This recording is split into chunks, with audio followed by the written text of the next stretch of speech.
Julia talked very differently to herself and to other people. When she talked to herself, her language was racy. She inhaled the first whiff of her cigarette with delight. It was really rather wonderful, when you came to think of it, that just to have lunch with her and talk to her for 3/4 of an hour, perhaps, could make a man quite important in his own scrubby little circle. The young man forced himself to make a remark. "What a stunning room this is!" She gave him the quick, delightful smile, with a slight lift of her fine eyebrows, which he must often have seen her give on the stage. "I'm so glad you like it."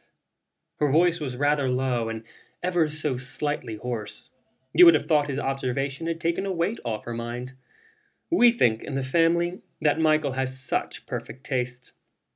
Michael gave the room a complacent glance.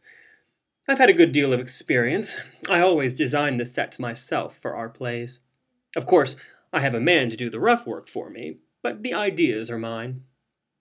They had moved into that house 2 years before, and he knew, and Julia knew, that they had put it into the hands of an expensive decorator when they were going on tour, and he had agreed to have it completely ready for them at cost price in return for the work they promised him in the theater by the time they came back.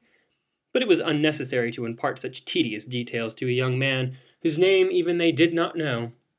The house was furnished in extremely good taste, with a judicious mixture of the antique and the modern, and Michael was right when he said that it was quite obviously a gentleman's house. Julia, however, had insisted that she must have her bedroom as she liked, and having had exactly the bedroom that pleased her in the old house in Regent's Park, which they had occupied since the end of the war, she brought it over bodily. The bed and the dressing-table were upholstered in pink silk, the chaise longue and the armchair in nattier blue. Over the bed there were fat little gilt cherubs who dangled a lamp with a pink shade, and fat little gilt cherubs swarmed all round the mirror on the dressing-table. On satinwood tables were signed photographs, richly framed, of actors and actresses and members of the royal family. The decorator had raised his supercilious eyebrows, but it was the only room in the house in which Julia felt completely at home. She wrote her letters at a satinwood desk, seated on a gilt Hamlet stool. Luncheon was announced, and they went downstairs. "I hope you'll have enough to eat," said Julia. "Michael and I have very small appetites." In point of fact, there was grilled sole, grilled cutlets and spinach, and stewed fruit. It was a meal designed to satisfy legitimate hunger, but not to produce fat.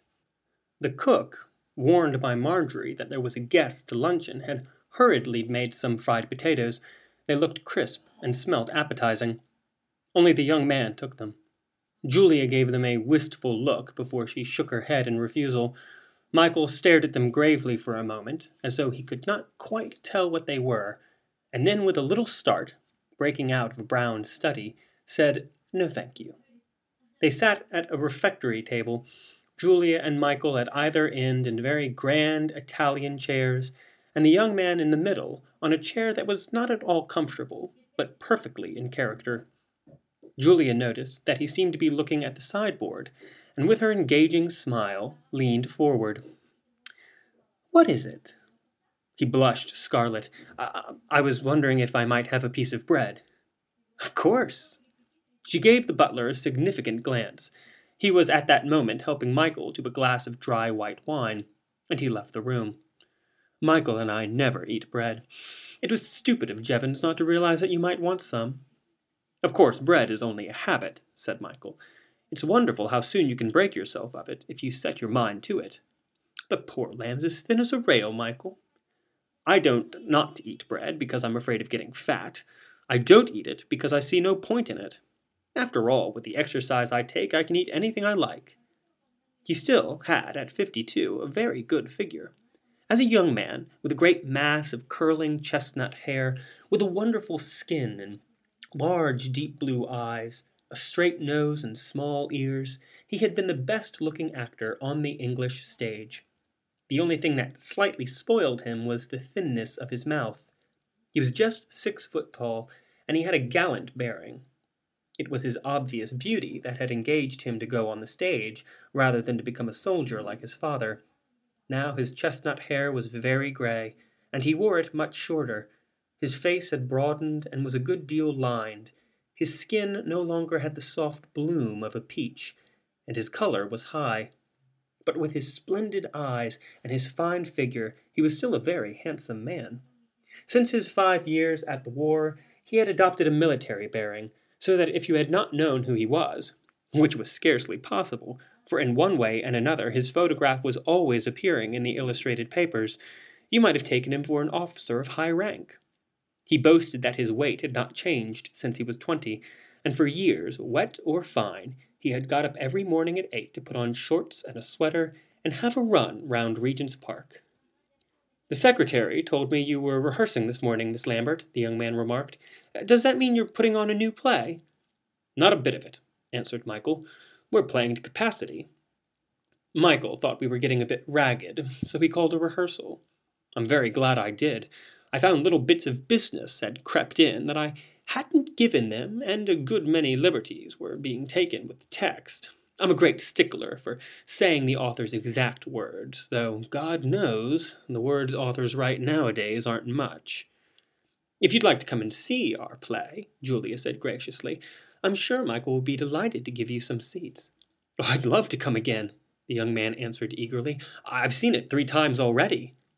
"You haven't!" cried Julia, with surprise, though she remembered perfectly that Michael had already told her so.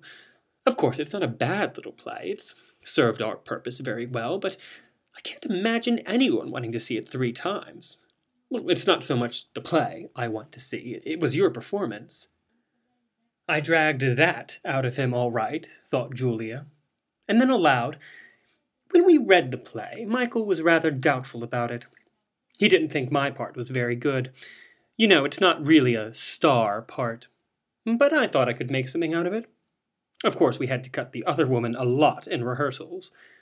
"I don't say we rewrote the play," said Michael, "but I can tell you it was a very different play we produced from the one the author submitted to us." "You're simply wonderful in it," the young man said. "He has a certain charm." "I'm glad you liked me," she answered. "If you're very nice to Julia, I dare say she'll give you a photograph of herself when you go." "Would you?" He blushed again, and his blue eyes shone. "He's really rather sweet." He was not particularly good-looking, but he had a frank, open face, and his shyness was attractive. He had curly, light brown hair, but it was plastered down, and Julia thought how much better he would look if, instead of trying to smooth out the wave with brilliantine, he made the most of it. He had a fresh color, a good skin, and small, well-shaped teeth. She noticed with approval that his clothes fitted, and that he wore them well. He looked nice and clean.